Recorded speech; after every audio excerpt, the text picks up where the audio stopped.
Alright, moving on to Puppet Master 4. Obviously, I showed you the box set enough. Whatever. Alright, moving on. Although I just always think like somebody's jumping in because Puppet Master 4, or 5, or 6, or 10, or 12, or 15 is their favorite. So, welcome to the most casual review channel on YouTube. I might not even be wearing pants. Alright. So, some demon in this who becomes like a villain throughout. He's like, he's in hell. He's like the devil kind of, but he's like a Power Ranger villain. He straight up felt like he was supposed to be in like a Power Rangers movie or Power Rangers episode, or maybe even like a villain in like Mortal Kombat. It kind of looks like Goro. Is it Goro? Is there another G? I always fucking forget. But he has the closest together nipples that are huge that I've ever seen. People always talk about the bat nipples in Batman and Robin, but these are some pretty funny nipples. They're like so close together, and his chest is so small, and he's so like, I don't know why they made him look like that. Why isn't he bigger? Like, why doesn't he look like fucking Sauron in Lord of the Rings or something? Like, why does he look so slender and condensed? It's so funny to me the way his body looks. I feel like he's gonna show up on like Fraggle Rock or something. It's such a ridiculous design for this guy, this demon. And so he sends these totems that are controlled by these demon characters. And so these totems are animated by, and they're like looking through this Pensieve or fucking Pantelier or whatever the hell, this crystal ball, this water thing, whatever the fuck it is. And they can control their totems through there. And then we get this guy who is trying to create robots. He's trying to create AI, and he's having like laser tag fights with them. And then later in the movie, he has a laser tag fight with the puppets from Puppet Master. Like, they're in a straight up laser tag fight with a guy. Because they're like friendly puppets in this one. And they're friendly puppets in the next one too. They're the good guys in the franchise in the next two movies. Which I actually kind of liked. I kind of liked it. I shouldn't have liked it, but I kind of liked it for some reason. I thought they were like cute. And I shouldn't have to, like, I shouldn't think they're cute. But for some reason in this movie, they kind of made them cute, made them likable. Little protagonists. And his laser gun fights, they're shooting actual lasers out of the guns. So, okay. Do those hurt when they hit you? I don't know. And then his girlfriend brings a friend, and he doesn't seem too miffed when the friend shows up because she's hot. And he's like, oh, you brought a friend? No problem. And then that friend brought a boyfriend. And then he's like, oh, another guy. It's like, you always bring another hot friend, sure, but you can't bring her boyfriend. That's just not okay, right? I thought that was funny. And oh my God, can you believe it? The girl she brings with her is a psychic. Oh my God, first of the franchise. Oh, Jesus Christ. How many fucking psychics are in this franchise? Well, I know now, and not because I'm psychic, but because I watched them. Although I didn't watch the Axis movies, and I didn't watch the Blade spinoff, but whatever. I like when the Nazis are brought up, and that dipshit that girl brought with her. She's like, the guy's like, Nazis? I hate those guys. Bro. Bro. Yeah, okay. Not a statement you need to make. Not something you really need to acknowledge out loud. Like, it's kind of a known thing. Like, yeah, there's some Nazi sympathizers. There's some, there's some total fucking, wannabe Nazis these days. There's KKK. There's all sorts of fucking people that are idiots, right? Okay. Very few. Let's be realistic here. You don't really need to announce, like, I hate those guys. The Nazis, come on. I think we all know you don't like those guys. For the most part, I think we can all agree Nazis are not good. I hate those guys. Yeah, me too, buddy. Me too. At least I can agree with them on something.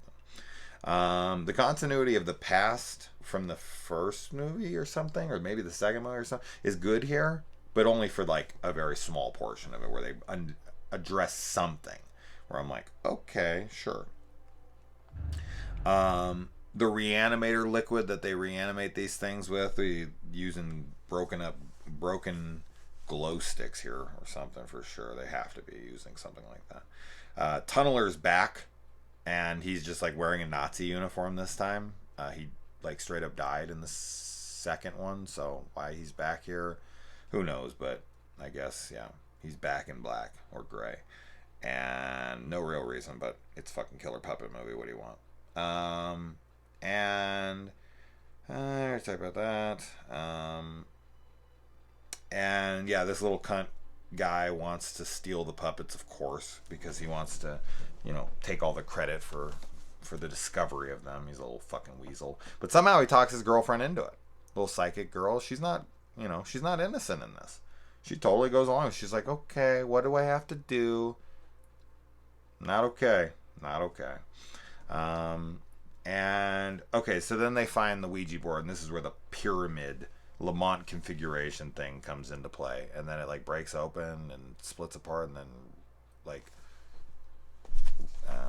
reassembles. I don't know what any of this is, but that creates like a doorway for these that one totem or some shit. I don't know. And then I guess this guy's supposed to be taking up Toulon's mantle because he's like a creator of life. That's what he's trying to do, is AI. So he's like the new Toulon, but he was trying to do it in a different way. And then the douchebag guy is out in the car with the girl in the rain, and he makes her get out to push the car in the rain. Girls, if you're ever with a guy who makes you get out of the car to push the fucking car, especially in the rain, and is a total dick about it. I mean, it's a dick thing to do regardless, even if he's like, honey, and he's like, you're so beautiful, you're so strong and independent, and I need you to prove that to me by going back there. He can fucking butter you up and whatever. That is the guy's job. I know there's like this like gender neutral kind of fucking thing going on right now where it's like men and women are the same and we all do the same things and this and that. I guess I'm a traditional guy in certain ways. Like, I'm opening up the door for you. I'm pushing the fucking car in the rain. Like, there's a couple things that are just my job. Like, they're my fucking job. I'm doing it. You do not ask. And I don't think there's any girl out there.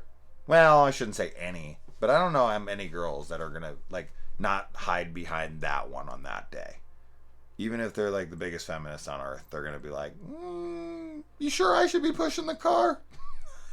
All of a sudden, they'd be throwing in that woman card real quick. Just like the Bill Burr joke of the Titanic thing. It's like, no one's crying for feminism then. When the bank teller, when they're calling into the bank and being like, let the women and children go. And they're like, that's fine. You keep the guys. We're not equal at the moment. Go ahead. Blast me. Come after me. Don't make chicks press fucking. That's just it though. This is my problem. Like, oh, whatever. I'm not going to get into it. All I was going to say, real quick, is just that, like, I don't want fucking women to have to sit out in the rain. I don't want anyone to have to sit out in the rain and fucking push cars. But in my head, like, I'm a noble guy. I don't have any ill intent on what I say. Please pay attention to what people mean. Not what you think and want to hear. That's something that we're sorely lacking in this fucking world today. Is people don't pay attention to people's intentions anymore. They pay attention to key words that trigger them. And it's stupidity. That's what it is. Look at people's intentions. Are they good? Do they mean well by what they're saying? You may not seem to think so, but trust me when I say that I don't want a fucking woman out in the rain pushing a car. Whatever you may think of that, trust me 100 trillion% my intention is good there. 100 fucking %. I know for sure in my heart that what I'm trying to say there is good in my eyes. You may disagree with me. That does not take away from my intention, you fucking dolt. This shit has irritated me to no end in the last few years. All right. Cheers. All right. Create Decapitron. Make sure you gotta fucking create this puppet, right? So he can come back and he can kill one injured totem. That's what he does. And then the second movie, the main, Power Ranger nipple guy, he puts himself into a totem, and then they bring back Decapitron, and Decapitron kills that one too. And the movie ends. He does it. Same thing happens in both movies. Decapitron is brought in to kill one totem. It's completely uneventful. There's nothing special about this totem in the second movie, or in the fifth movie technically, but in the second movie of this series. Hey, what the fuck is happening here? What is happening? Decapitron doesn't do anything. He just shoots lightning bolts out of his head. Is this like Torch couldn't do this? He couldn't set the thing on fucking fire? Like, they did not think this through. They did not think this through. Toulon's a good guy now? That's how it's played out in this movie. Toulon's a good guy now. He's like there to save the day. I'm the hero. What? No, you're fucking not. But you are in other movies, but you're not. I don't fucking know. Toulon's a good guy now? He literally transferred his body and was trying to kill people in the second movie. What the fuck is happening in this franchise? Anyways.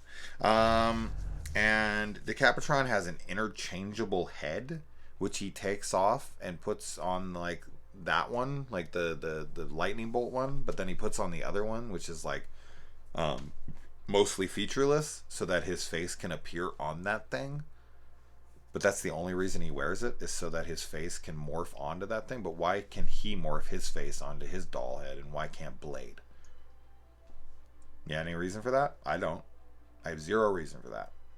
Shouldn't we be able to see Blade or fucking Torch or Leech Woman? Leech Woman. Why isn't Leech Woman able to show her face of Ilsa? It makes no sense. It makes no fucking sense. Alright.